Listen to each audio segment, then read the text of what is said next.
Cubism is an early 20th century avant-garde art movement that revolutionized European painting and sculpture, and inspired related movements in music, literature and architecture. Cubism has been considered the most influential art movement of the 20th century. The term is broadly used in association with a wide variety of art produced in Paris, Montmartre, Montparnasse and Puteaux, during the 1910s and extending through the 1920s. The movement was pioneered by George Braque and Pablo Picasso, joined by Jean Metzinger, Albert Glaizes, Robert Delaunay, Henri Leforconier, Fernand Léger and Juan Gris. A primary influence that led to Cubism was the representation of three-dimensional form in the late works of Paul Cézanne. A retrospective of Cézanne's paintings had been held at the Salon d'Automne of 1904. Current works were displayed at the 1905 and 1906 Salon d'Automne, followed by two commemorative retrospectives after his death in 1907. In Cubist artwork, objects are analyzed, broken up and reassembled in an abstracted form.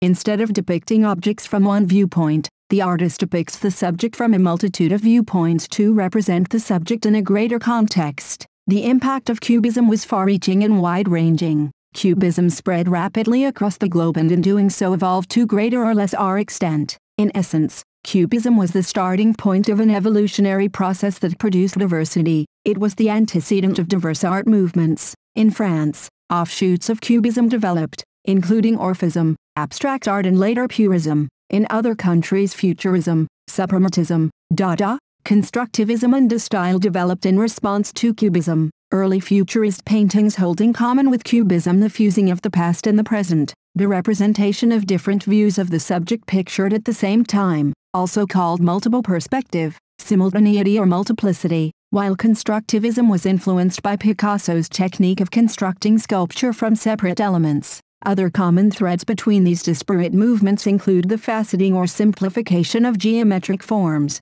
and the association of mechanization and modern life.